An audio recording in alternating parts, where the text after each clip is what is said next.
What's up, guys? It's Cody B Pyrotechnics, and today we're going to fuse up these rockets and show you some different techniques, and then we're going to go shoot them off on the rocket rack. Alright, so you guys might recognize this rack from a couple of my display videos. This is a rack that I've designed 100% by myself, and basically one day I just went into Menards and I looked around at things I could possibly use to make a rocket rack. And so we're going to show you how I did this. And I don't expect you guys to make one exactly like this. In fact, there's a lot of blueprints out there on how to construct one of these the proper way. This is just something I threw together. Now you'll see we've got these little things, which I found to be pretty useful for rockets. Now I kind of wish that there was only one ring on each of these, but there happens to be two. So not a really big issue, but I'd still like there to only be one. On the rack itself, the things that are holding them up, as you can see, there are these little rings that you can screw in after pre-drilling a hole. And this one's actually kind of bent, so is this one. But I spaced them far enough apart to where these little hooks here can just slide right into the little holder. So I measured these about an inch apart from each other. It took me a while to get it right. But then on the bottom here, you can see I did the same thing. Now these dowels kind of serve two purposes. So I use the dowels as handles, and then they are also to keep, so you see how I've done this here? Okay, so they are to actually keep this from rocking back. So maybe this one would be a better example, yeah. So you see how that moves and it's got a good range of motion?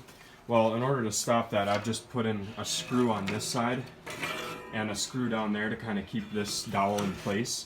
And I'll just slide that right behind the little pegs, and you can kind of see how that works to keep those in one spot and minimize the moving. The only issue I've ever had with this rack is that these rings are a little too close together, and that becomes an issue when you're doing 2-inch rockets. And so we'll show you an example of that. I've got one here, which is a 2-inch ball shell on the top. When you load these in, you'd have to load the rockets every other ring. Now a lot of times in my firework displays you'll see these firing tubes which you can launch rockets out of. What you do is you just hammer these things into the ground and you can load the rocket right in the top. And I've got so many of these that sometimes I don't even need to use the rack, I can just use these.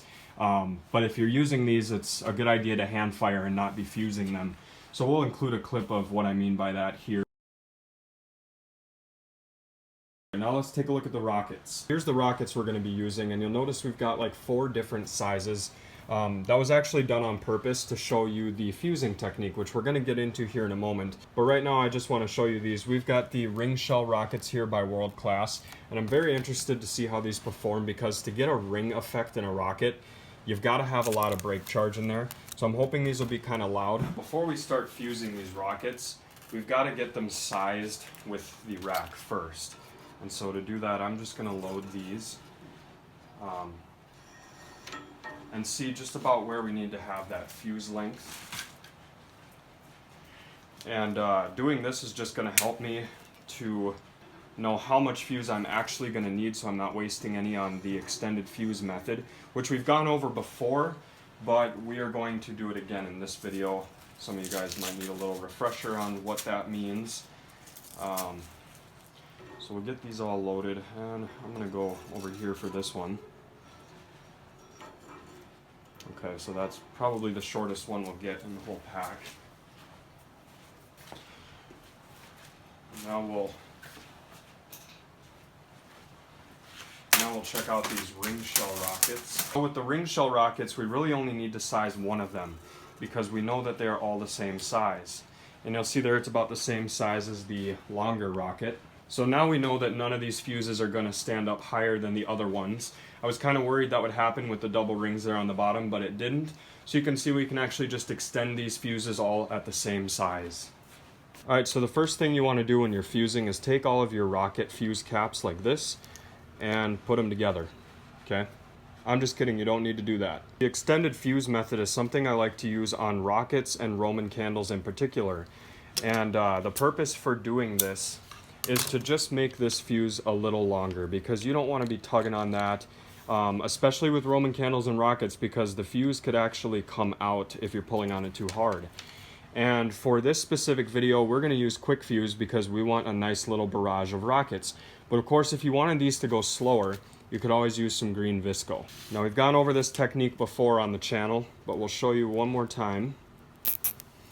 To do the extended fuse method, you'll take a zip tie, put it at the very base, as far up as you can go into the rocket, and you will take your quick fuse and attach it to, oops, lost the fuse there, and you'll just attach it like that. God, this stuff is so tedious. That's the word I'm looking for. And this really is not necessary, but I like to do it just as a little precaution in case the fuse does come out of the rocket, because we don't want to be wasting these. These are nice rockets, you know. Now we've got a handful of extended fuse rockets. Now we're going to get these loaded up into the rack. I think we're going to alternate between noise and color. You'll see how much easier it's going to be for us to fuse these together with that extended fuse method. And gotta be honest with you guys, I'm not a fan of how this video is going to turn out. There's a lot happening off camera here that you can't see, but this is pretty tedious work, like I mentioned before. And so I've dropped the camera about 3 times. It's fallen off of the tripod once. And there's going to be a lot of chopping and editing here because for some reason I can't get words out today. Now we're going to fuse this rocket rack up. And I want you guys to keep in mind that they all have to be facing the same way, much like you saw in that other video with the cakes. I don't think I'm going to talk while I'm doing this. I might just do a time lapse.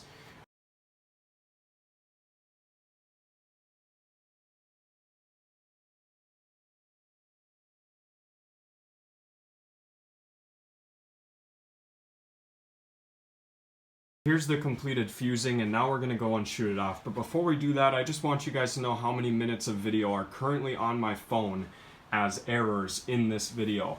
Because apparently today I just can't speak in coherent sentences, so we've got to chop and edit the crap out of this video, and I apologize for that, but I think it's pretty funny.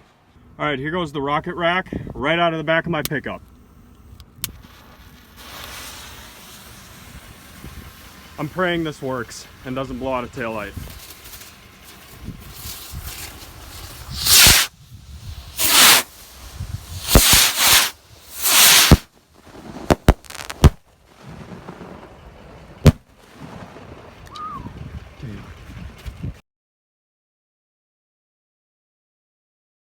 Size, having a hard time getting this cap off of here.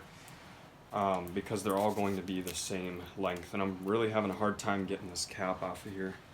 So we really only need, oh my god, seriously? Now the extended fuse method is something I like to, oh my. Now it's not the best rack. I would definitely recommend other ways. Oh my god, I better just fucking stop.